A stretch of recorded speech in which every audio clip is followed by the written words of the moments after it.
मैं Abdul Gaffar Shah, SCTV news chief editor. आज मैं इंकलाब न्यूज के ऑफिस में बैठा हूं और हमारे सामने है इस्माइल बाटलीवाला साहब, जो आज हम उनसे बात करेंगे NRC के मुद्दे पर। आप भी सुनिए। जी, अब्दुल गफ्फार शाह साहब, आपका शुक्रिया अदा करता हूं और आपके व्यूवर का और इंकलाब न्यूज के व्यूवर का मैं शुक्रिया अदा करता हूं कि आज मेरी बात आपके बीच में रखने का मौका दिया।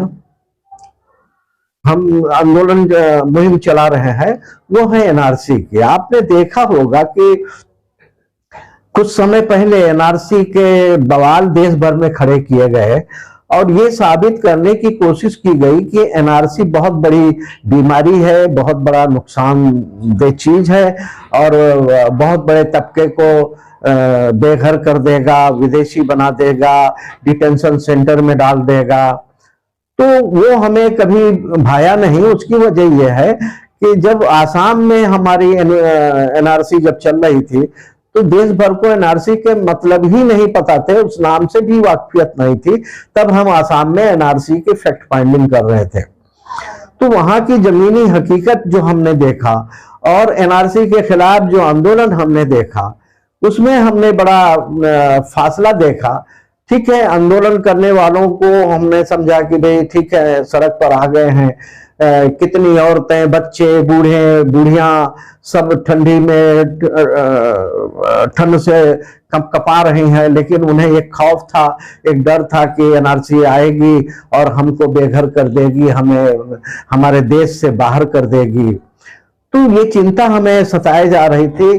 तो इसलिए हम ऐसा समझ रहे थे कि भाई आंदोलन तो ठीक है, करना चाहिए, आदमी को अधिकार है उसका, लेकिन आंदोलन के साथ साथ सरकार को हमने एक मसौदा देना चाहिए कि भाई सरकार जिस तरीके से NRC ला रही है वो देश में नुकसान पैदा करेगी और लोगों में नफरत पैदा करेगी और डर और खौफ पैदा करेगी।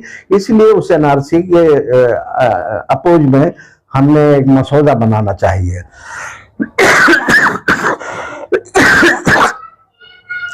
मैं जो कि आप लोगों को बता देना चाहता हूं कि मैं पढ़ा लिखा नहीं हूं ज्यादा, मैं अच्छे मसौदे नहीं लिख सकता था। छोटे मोटे मैसेज तो ठीक है, छोटे मोटे बयान दे पाना तो ठीक है, वहां तक मैं कर लेता था, करता रहा है हमेशा।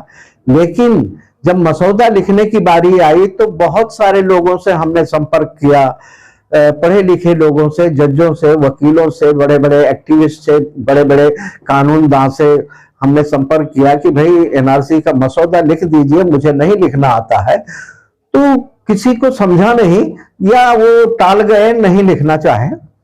लेकिन इत्तेफाक ऐसा है कि कुछ हालात ऐसे बने कि अकबर शेख नाम का एक बंदा जो सोलापुर का रहने वाला है, वो मुझसे मिलने आया और उसका विजन ये था कि भाई मुस्लिम समाज जो है के ऊपर बहुत कुछ अन्याय हो रहा है, उसके हक हुकूक नहीं मिल रहे हैं, उसके लिए मैं संस्था चला रहा हूं और हमसे उम्मीद कर रहा था कि मैं उसके कोऑपरेट करूं, उसकी मदद करूं। तो जब उसने अपनी बात रखी तो हमने कहा कि भाई अगर मुसलमानों के लिए तुम काम करना चाहते हो तो जो NRC का जो मामला है, पहले वो आपने एक मसौदा तैयार करना चाहिए। अगर मुसलमान इस देश में रहेगा तब तो आप उसके भला का काम कर सकते हो। अगर इस देश में रहेगा तो उसके हॉस्पिटल के काम आएंगे, हॉस्पिटल उसके काम आएंगे, स्कूल कॉलेज उसके काम आएंगे और चीजें उसके काम आएंगी। तो जो गलत फहमियां NRC के ताल्लुक से लेकर के मुसलमानों के बारे में है और वो जज का टच रहा, तो मैं समझता हूं कि बहुत बड़ा नुकसान होगा। ये स्कूल कॉलेज और हॉस्पिटलें जो हुई है वो सब नाकारा साबित हो जाएंगे। तो पहले आपने NRC के ऊपर जो है कोशिश करिए, मसौदा बनाइए और हम सुझाव देते हैं। तो उसने कहा कि इस्माइल साहब, हम तो खुद ही NRC के अगेंस्ट में आंदोलन कर रहे थे, आंदोलन के हम अगुवाकार थे तो एनआरसी तो वाकई में खिलाफ थी, मुसलमानों के खिलाफ थी और लोगों के खिलाफ थी। तो जब हमने उसको पूरी डिटेल समझाई तो उसी बंदे को समझ में आ गया कि नहीं, एनआरसी हमारा मूलभूत अधिकार है और 1947 से आज तक जितनी भी सरकारें आई हैं उनकी जिम्मेदारी थी कि हमें एनआरसी देना चाहिए था, लेकिन हमारी सरकारों ने एनआरसी नहीं दिया। उस बंदे की समझ में आ गया तो उसने लिखना शुरू कर दिया। 2 महीने में वो उसने मसौदा तैयार किया, लेकिन वो मराठी मीडियम से पढ़ा हुआ बंदा है, उसकी हिंदी लिखा उसने तो जैसी हिंदी एक महाराष्ट्रियन जैसी हिंदी लिख सकता वैसा उसने लिखा, काफी मेहनत किया। अब जरूरत पड़ी कि भाई इसको अच्छे हिंदी दा के बीच में ले जाए और उनसे उसको हम हिंदी अच्छा करवा ले। तो ये हमारे साथी जो है शिव नारायण शर्मा जी जो हैं वो और सोनिका क्रांतिवीर, ये दोनों ने उसको अच्छी हिंदी में लाने की, उसको और अच्छी शक्ल देने की कोशिश की। और इसमें इकबाल लोखंडवाला ने भी काफी सहयोग किया है। तो वो मसौदा, एनआरसी का मसौदा कंप्लीट हो चुका है। अब उसको प्रिंटिंग की प्रोसेस में वो जाने वाला है अनकरीब। उसके 2 भाग हमने किए हैं।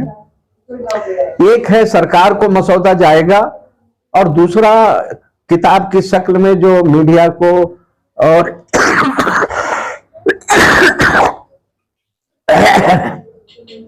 पब्लिक के बीच जाएगा। किताब की शक्ल में दोनों पार्ट एक साथ होंगे। कश्मीर से कन्याकुमारी के बीच सबका उसमें ये लिया है। वो पढ़ने योग्य है। फारूक साहब और गफ्फार साहब, आपसे निवेदन है कि मैं ये कहता हूं कि वो किताब हर घर की जरूरत होगी, हर घर की जरूरत होगी। उन्हें मालूम नहीं है एनआरसी के बारे में, इसलिए उन्हें जानना होगा। डॉक्यूमेंट के बारे में मालूम नहीं है। वो सारी चीजें जो है ये हम दे रहे हैं, आप लोगों को जानकारी दे रहा हूं। एनआरसी का मसौदा ना भारत सरकार के पास है, ना आरएसएस के पास है, ना बीजेपी के पास है, ना कांग्रेस के पास है, और ना और भी हमारे जो मुस्लिम क़यादत की पार्टियां हैं, हमारी जो मुस्लिम तंजीमें हैं, उनके पास भी नहीं है। ये मसौदा देश का एक नागरिक इस्माइल बाटलीवाला की टीम, उनके साथी भारत सरकार को देने जा रहे हैं, जो देश की हर घर की जरूरत है।